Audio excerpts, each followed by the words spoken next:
Let's head back to the voicemail of Truth and Reason.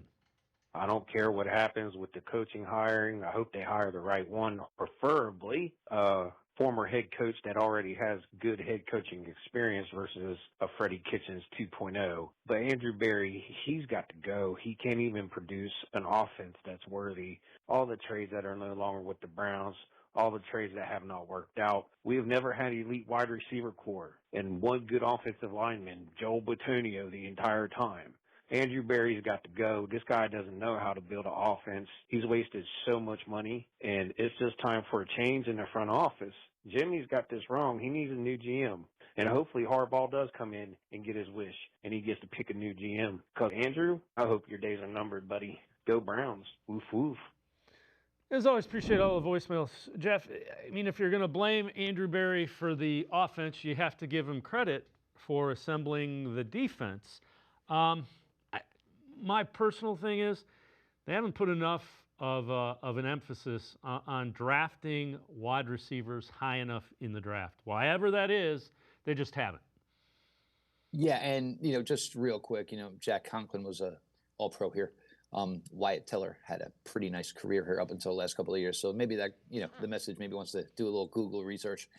Look, it's been the skill. It's been the skill position. You look at a team certainly like the Los Angeles Chargers from last night, and obviously their season ended, and, Harbaugh was bruised and battered, probably for the last 7 to 8 weeks of the regular season, if not longer. But when you have playmakers, you can kind of overcome that. You have to obviously change your offense. You don't have time, you don't have pass protection time to let things develop the way you would like them to. You have to alter who you are. You have to become a different version of yourself. You ask anybody, you ask, teams, would you rather a couple injuries on the offensive line, or would you rather lose your 1,300-yard receiver? Would you rather lose your 1,400-yard running back? We'll lose guys on the offensive line. The skill is the skill. It's really hard to have really, deep skill. Those guys would have gotten taken by somebody else somehow, some way, or being paid more money by somebody else somehow, some way.